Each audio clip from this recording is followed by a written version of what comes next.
it was. Time now for TBC News, our top stories tonight. NAM Summit kicks off in Uganda amid global tensions.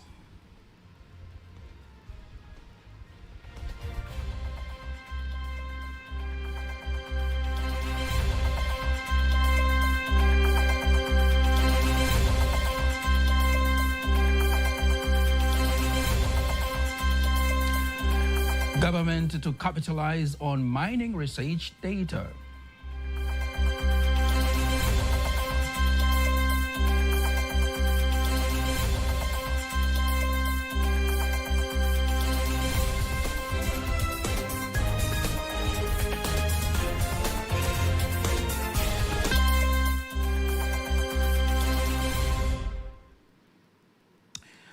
Thank you very much for joining us. I am Nasa Kingo, and we start in Kampala, Uganda, where the Prime Minister Kassim Majaliwa has participated in the opening of the 19th Non-Aligned Movement NAM Summit in Kampala, Uganda, representing President Samia Suluhu Hassan. The two-day summit was officiated by the President of Uganda, Yoweri Kaguta Museveni, where Uganda was also officially entrusted with the chairmanship of the movement by President of the Republic of Cuba, Miguel Diaz-Canel. Here are more details. The summit seeks to strengthen cooperation among the member states on trade, investment, poverty eradication, climate change, health sector, sustainable development, digital economy, peace and security. The meeting could not be held since 2019 due to the COVID-19 pandemic that hit the world. Speaking after being handed over the chairmanship of the movement, the President of Uganda, Yoweri Kaguta Museveni, promised that he will provide sufficient cooperation to the nations that make up the movement to ensure that the goals set for its establishment are achieved. The non-aligned movement should be used to exercise considerable influence, particularly at the UN, for the effective transformative process for a better common future. You may get stereotypes about Africa, that Africa, they have no food, they are starving. Here we are dying from food, we have so much food here.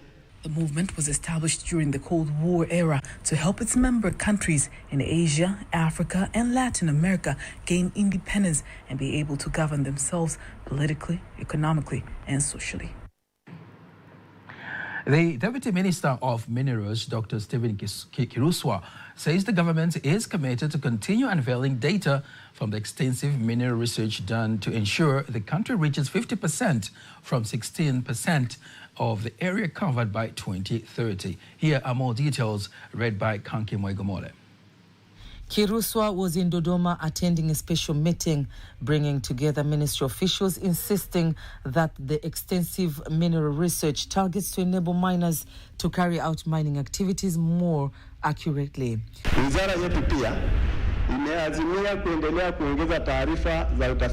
The ministry is determined to continue adding on detailed mineral research data with the aim of going a step ahead from the 16% research capacity we have attending at least 50% by the year 2030.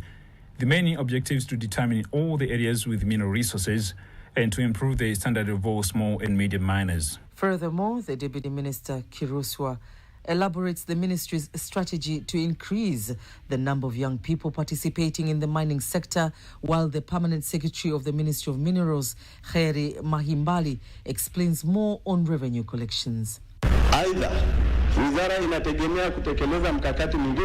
Moreover, the ministry will also implement another plan named Mining for Better Tomorrow BFT, which will enable the engagement of youth in the mineral sector by providing employment and building their capacity. The revenue collected from July to December 2023 has increased to 375.48 billion compared to 353 billion of the year 2022-2023. The ministry officials have also been encouraged to continue promoting the vision of the ministry so that Tanzanians continue to benefit from the sector. We move now to the Manyara region, where the Minister of Information, Communication and Information Technology, Nape Nnauye, says the government will continue to improve telecommunication services in Hanang, Manyara region. Minister Nape made the assurance when he visited the areas affected by the landslides and floods in the district, accompanied by some officials of institutions under his ministry. Janga ambalo limetupata, mnajua lilipotokea rais aliagiza serikali yake yote. What happened here is a tragedy, and when it happened, the president ordered the entire government to visit the scene to see how people's lives will be returned back to normal. Furthermore, the minister commends the media for the coverage of the disaster, while the Director General of Tanzania Broadcasting Corporation, TBC, Dr. Ayub Rioba, expresses his sympathy to all those affected. Our Ministry of Information and journalists did a great and good job of informing the world and calming the situation across the country. Kwanza nitoe pole nyingi sana kwa wakazi wa eneo hili Katesh. We are saddened by what happened here in Katesh and the residents affected, though it is geographical related, but I believe that the government will continue to conduct research and investigation and find out more about the possibility of this happening again. But I really congratulate the government by the way the whole situation has been handled and the quick steps that were taken.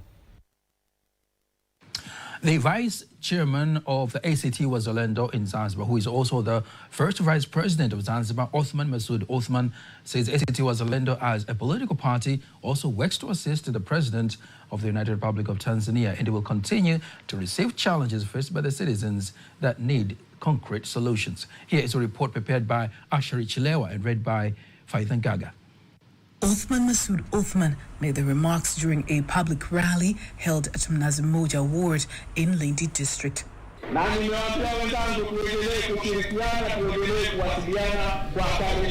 We as a party within the government are working to help the President of the Republic of Tanzania, President Samia, to convey your concerns, ideas and suggestions.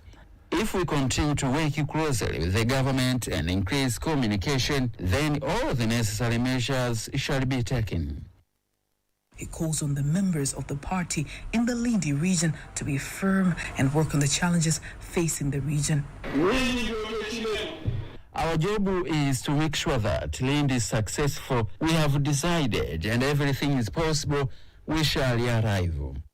Isiaka Mchinjita is the retired chairman of the Lindi region.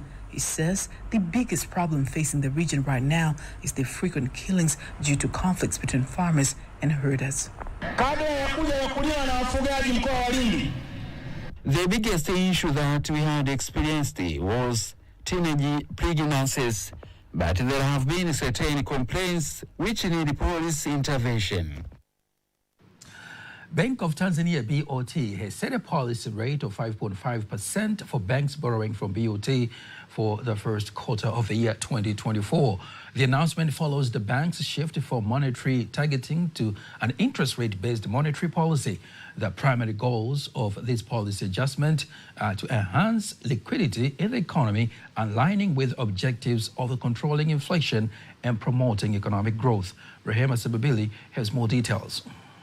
Speaking during the unveiling of the new monetary policy framework, the Central Bank Governor Emmanuel Tutuba emphasized that the Monetary Policy Committee, MPC, considered the necessity of keeping inflation within the medium-term target of 5%. Simultaneously, the decision aimed to support economic growth, targeting a rate of 5.5% or higher in 2024 and ensuring the stability of the exchange rate. The MPC's decision on the central bank rate considered the need to contain inflation within the medium-term targets of 5%, while supporting economic growth to reach 5.5% or more in the year 2024, and ensuring the stability of the exchange rate.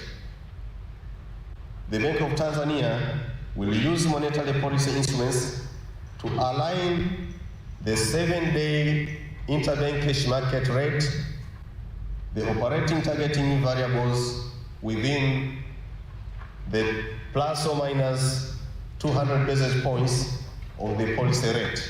In response to the announcement, Geoffrey Mchangila, Vice Chairman of the Tanzania Bankers Association, TBA, insists that the move will assist banks in better planning for the interest rate they offer, even though the rates are ultimately influenced by market forces. It's a rate which, if a bank was to go and access liquidity from central bank, then central bank will lend at that rate.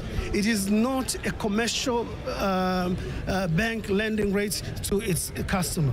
The commercial lending rate will still remain to be determined by the market forces, but are expected to be anchored in this policy rate. So as we go along, we expect that there will be efficient transmission of monetary policy measures, which the Monetary Policy Committee will be deliberating from time to time. And indeed, with a shift to interest rate-based monetary policy, the expectations are that Tanzania will continue to strengthen its transmission of monetary policy deliberation. The framework is not only tailored to the domestic context, but also aligns with Tanzania's commitment to harmonize monetary policy frameworks within the East African community and other regional economic communities where Tanzania holds membership. Reporting from Dar es Salaam, Rehema Sababili, TBC News. Remaining in Dar es Salaam, the Minister of Health, Umi Mwalimu, says non-communicable diseases which were previously troubling adults are now rapidly becoming rampant with adolescents aged between 10 and 19 years. She made the revelation in Dar es Salaam during the opening of the 5th Scientific Symposium of Arise Network with the theme of Bridging the Gap, Transforming Adolescent Health to Nutrition into Actionable Practice and Policy in Sub-Saharan. Here are more details.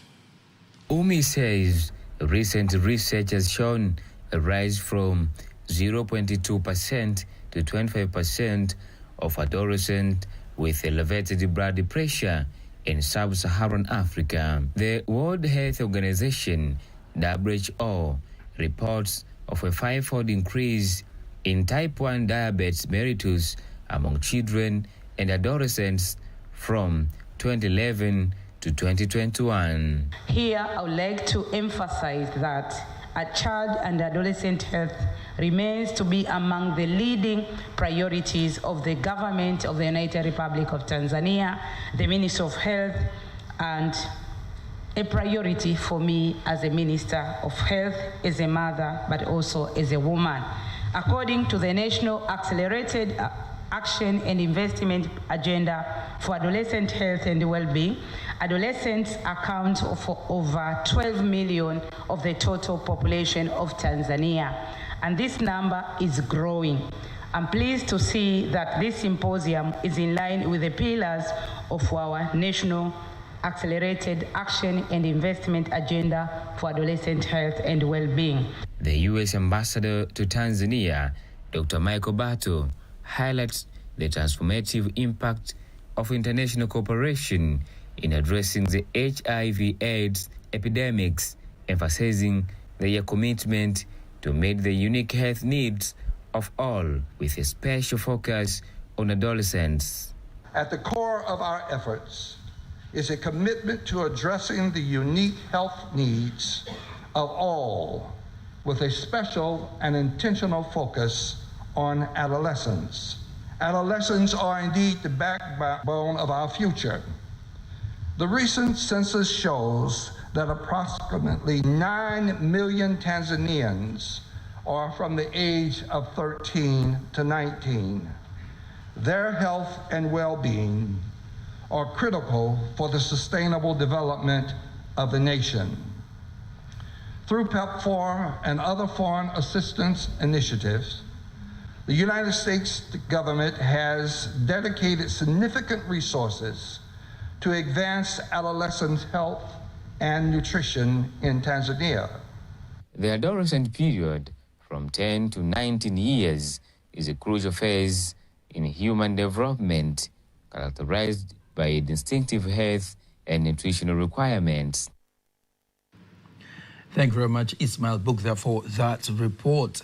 The Director General of the Tanzania Information and Communication Technologies Commission, Dr. Mkundwe Mwasaga, says Tanzania is committed to collaborate with various local and international stakeholders in building a network of innovation centers so as to empower youth to shape the digital skills for the nation's development. Emmanuel Samuel was there and has prepared the following report. Dr. Mwasaga made the remark during the ICT Startups Conference that brings together stakeholders from various institutions and students from different universities, including University of Dar es Salaam College of Information, Communication and Technology, to discuss on the issue of building a safe, private, fair, eco, and prosperous digital future for Tanzania. It's a multi-million project where we're building these centers we've started with 6 regions in Tanzania to ensure that those talents which are in the rural areas, they can be identified. We can impart them new knowledge and creating them an environment where they can provide their innovation. Dr. Mwasaga also thanks the government for putting a lot of effort in implementing the national ICT broadband backbone, which has reduced internet costs and boosted its accessibility. We look into 2 things when it comes to ICT industry. One is the ICT industry creating job. 2 is the ICT industry contributing substantially in the national GDP. The organizers of the conference from the Threefold Company Limited, led by Christoph D. Spiegler, says technology is a tool to get somewhere. That's why they bring young people to learn new ideas for the betterment of their lives, while some of the participants air their views on the conference. What we've built in Threefold is all about bringing technology to people, because I believe technology is not a purpose by itself. The cost of internet in Tanzania is still high, and I'm so happy to see how Tanzania government through ICT Commission have been able to come up with collaborative team from Threefold regarding how they can be able, as Tanzania, to have our own complementary internet. If we are going to have Tanzanian hubs for creativities like ICT hubs, we are going to reach far. In business administration, we need technology. We have to participate in this kind of meetings because there is a lot to learn. More than 150 participants have participated in the conference. Reporting from Dar es Salaam, Emmanuel Samuel, TBC News. Thank you very much, Emmanuel Samuel, for that report. Now, before we wind up the local news tonight, let us now take a look at today's exchange rates according to the Bank of Tanzania, BOT.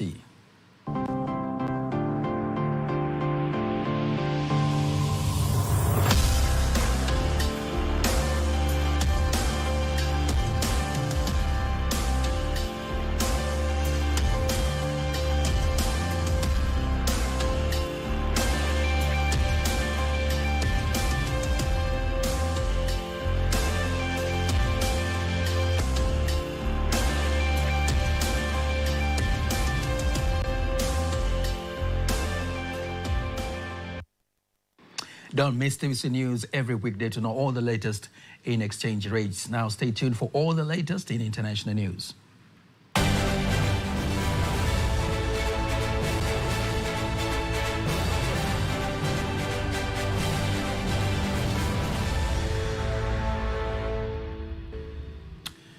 Time now for the international news as compiled by Ramadan Mpenda and read by Maria Mubiru. The Intergovernmental Authority on Development, IGAD, has convened its 42nd Extraordinary Assembly of Heads of State and Government, hosted by President Yoweri Museveni of Uganda at State House in Entebbe. In a joint communique issued for the media, the leaders decried the Sudan war as unjust and highlighted that the Republic of Sudan belongs to its people, urging an immediate and unconditional ceasefire to end the war. The members also reiterated their call for dialogue and negotiation extending IGAD's readiness to facilitate an inclusive peace process, collaborating closely with all Sudanese stakeholders, the African Union, AU, and international actors. They also proposed a face-to-face meeting between General Abdel Fattah al-Burhan, the leader of the Sudanese Armed Forces, and Mohamed Hamdan Dagalo, the head of the Paramilitary Rapid Support Forces, RSF, within 40 days to initiate reconciliation.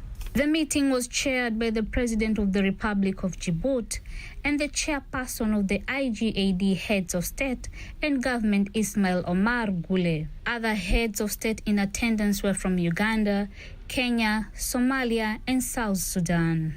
Nigerian state prosecutors have brought 14 more charges against former Central Bank Governor Godwin Emefiele, who was arrested last June shortly after President Bola Tinubu took office. The new charges follow a report by a presidential team set up to investigate alleged wrongdoings at the central bank. That was international news. Sports news up next.